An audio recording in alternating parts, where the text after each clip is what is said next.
આગળ વધીએ આપણી સાથે આજે જે મેનેજમેન્ટ જોડાઈ રહ્યા છે, ખાસ કરીને ઇરકોનના મેનેજમેન્ટ છે. ગઈકાલથી જ સ્ટોક ફોકસમાં છે. કંપની ઈ રિવર્સ ઓપ્શન થકી 500 મેગાવોટ સોલર પ્લાન્ટ સ્થાપવા માટેની બોલી જીતી ચૂકી છે.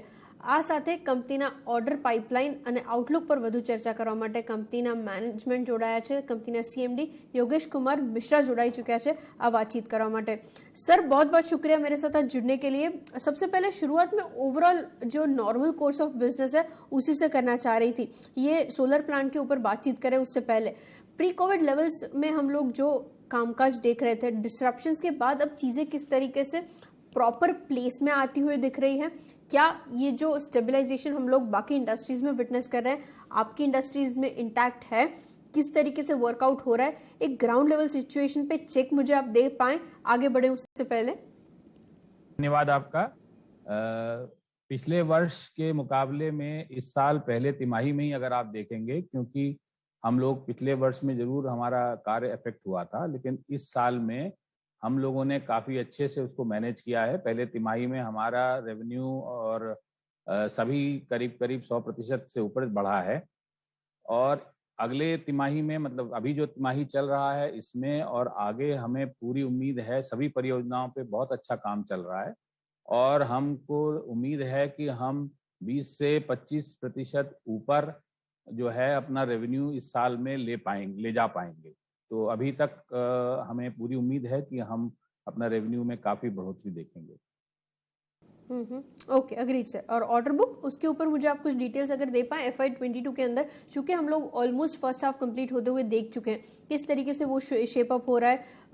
एग्जीक्यूटिबल ऑर्डर्स इस साल के दौरान कितने रहे हैं?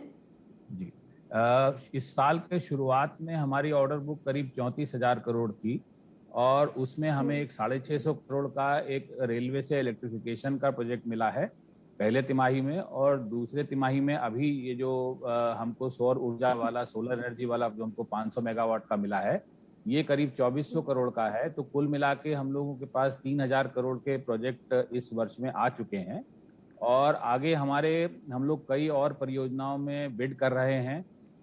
हाईवे की परियोजनाएं हैं और रेलवे की भी परियोजनाएं हैं जिसमें हम लोग बिड कर रहे हैं. हाई स्पीड रेलवे में बिड कर रहे हैं, कुछ मेट्रो प्रोजेक्ट्स में बिड कर रहे हैं.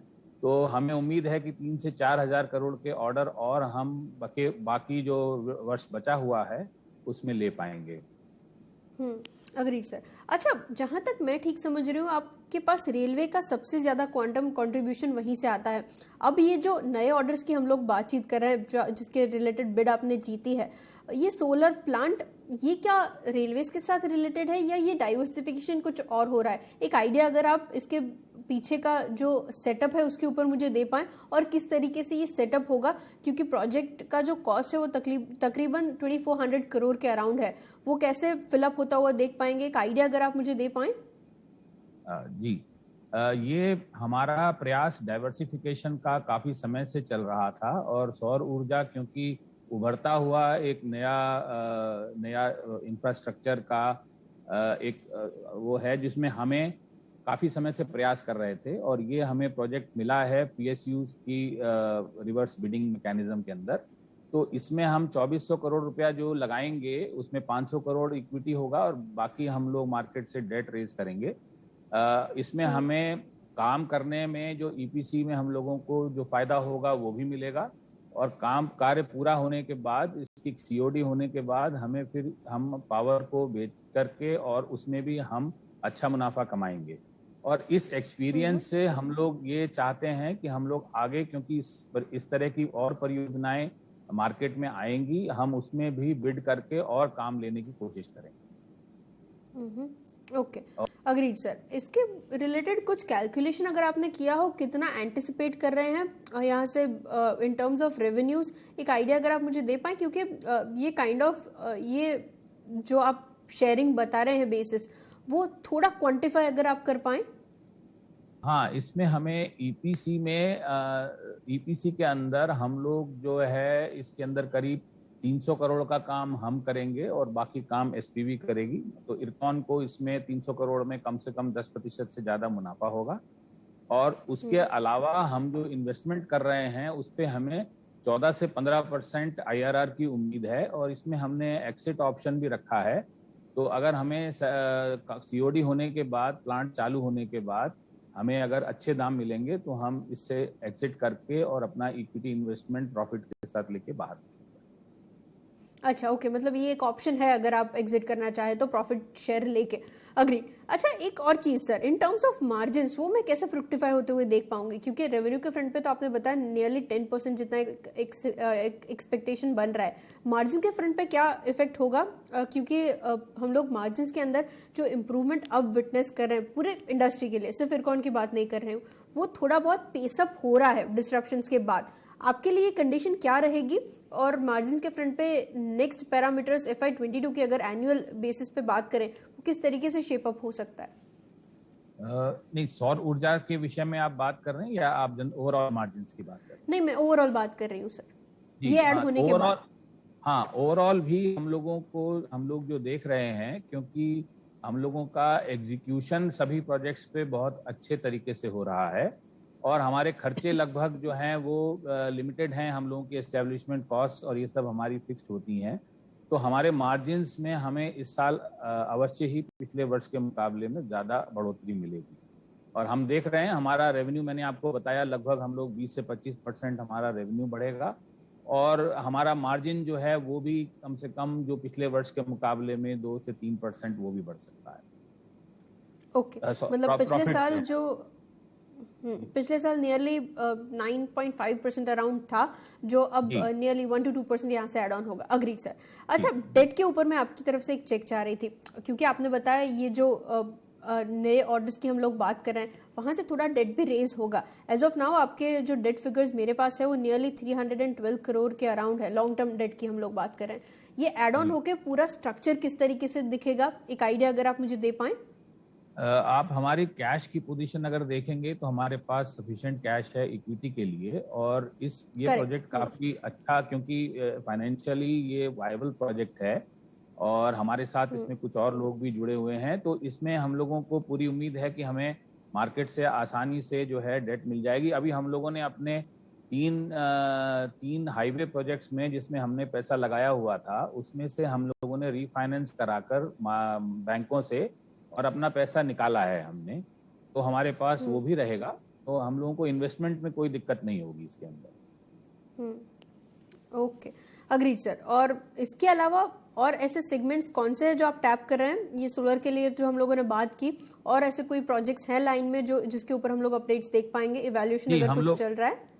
जी, हम लोग नेशनल हाईवे अथॉरिटी के कुछ हाइब्रिड एन्युटी मॉडल के प्रोजेक्ट्स हैं, जैसे जो हम ऑलरेडी 3 इस प्रकार के प्रोजेक्ट कर रहे हैं, और वो सारे प्रोजेक्ट हमारे इस वर्ष में लगभग खत्म होने वाले हैं। हमारा वडोदरा किम एक्सप्रेसवे का प्रोजेक्ट, हमारा जो है दावनगिरी हवेली का प्रोजेक्ट इस वर्ष में खत्म हो जाएंगे। तो हम लोग कुछ और प्रोजेक्ट टारगेट कर रहे हैं और इन दोनों प्रोजेक्ट से हमें एन्युटी मिलनी शुरू हो जाएंगी। तो हम कुछ और नए प्रोजेक्ट टारगेट कर रहे हैं, हम लोग बिडिंग कर रहे हैं। अभी पीछे एक दो बिड्स के अंदर हम लोग लगभग थोड़ा नैरो मार्जिन से ही हमने मिस किया है। हमें उम्मीद है कि हम आगे कुछ ना कोई प्रोजेक्ट इसमें जरूर विन कर पाएंगे मार्केट में। कुछ हम लोग एक्सप्रेसवे के और प्रोजेक्ट्स हैं बीओटी के, वो भी हम बिड कर रहे हैं। हाई स्पीड रेलवे में हमारी ट्रैक वर्क में बिडिंग एक हम डाल चुके हैं और एक और हम डालने की प्रक्रिया में है। मेट्रो में हम लोग और कुछ बिड्स डालने की प्रक्रिया में है।